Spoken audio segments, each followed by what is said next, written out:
भारत के एक छोटे से गांव में मीना नाम की एक ब्यूटी पार्लर चलाती थी। उसने अपने पति की मदद से ब्यूटी पार्लर को बिल्कुल शुरू से शुरू किया था और इसे सफल बनाने के लिए कड़ी मेहनत की थी।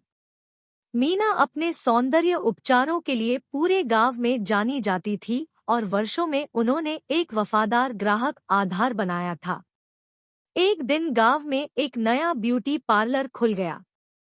मालिक एक धनी महिला थी जो शहर से आई थी और उसके पास अपने व्यवसाय में निवेश करने के लिए बहुत पैसा था। उसने फैंसी उपकरण लाए थे, सौंदर्य उत्पादों का आयात किया था और अनुभवी ब्यूटिशियनों की एक टीम को काम पर रखा था। नई प्रतियोगिता के बारे में सुनकर मीना चिंतित हो गई।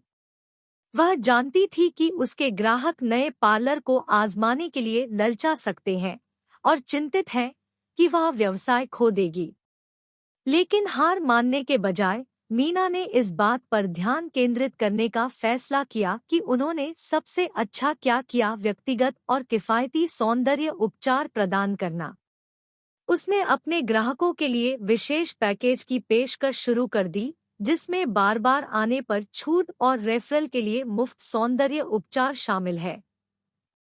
मीना ने नए पार्लर में उपलब्ध नहीं होने वाले नए उपचार और उत्पादों को पेश करके भी नया करना शुरू किया। उसने महसूस किया कि उसे खुद को अलग करने और अपने ग्राहकों के लिए कुछ अनूठा पेश करने की जरूरत है। नई प्रतिस्पर्धा के बावजूद मीना के वफादार ग्राहक उसके प्रति वफादार बने रहे। उन्होंने व्यक्तिगत रूप से उन पर ध्यान देने और उनके द्वारा पेश की जाने वाली उचित कीमतों की सराहना की। और समय के साथ एक कुशल ब्यूटिशियन के रूप में मीना की ख्याति और भी मजबूत होती गई। जैसे जैसे नया ब्यूटी पार्लर आर्थिक रूप से संघर्ष करने लगा, मालिक हताश हो गया।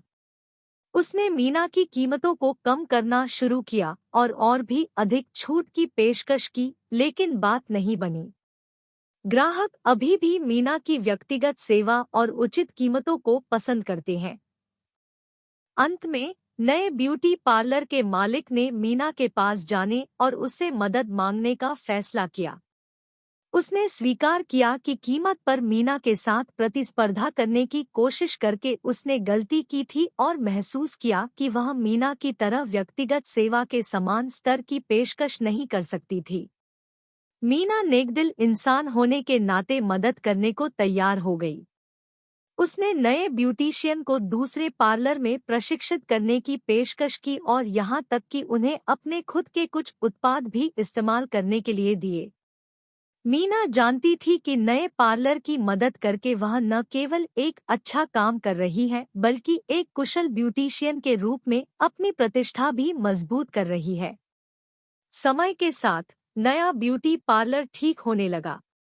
उन्होंने अनूठे उपचारों की पेशकश शुरू कर दी जो मीना द्वारा पेश किए गए लोगों के पूरक थे और वे ग्राहकों के एक नए समूह को आकर्षित करने लगे। मीना का व्यवसाय भी फलता फूलता रहा, क्योंकि उसके वफादार ग्राहक अपने दोस्तों और परिवार को उसके पास भेजते रहे। अंत में दोनों ब्यूटी पार्लर गांव में शांतिपूर्वक सहअस्तित्व में रहने में सक्षम थे। मीना की व्यक्तिगत सेवा और सस्ती कीमतों ने ग्राहकों को आकर्षित करना जारी रखा, जबकि नए ब्यूटी पार्लर ने उपचार के एक अलग सेट की पेशकश की जो मीना के प्रसाद के पूरक थे। मीना ने दिखाया था कि प्रतिस्पर्धी कारोबारी माहौल में भी दया और सहयोग से शामिल सभी लोगों को सफलता मिल सकती है।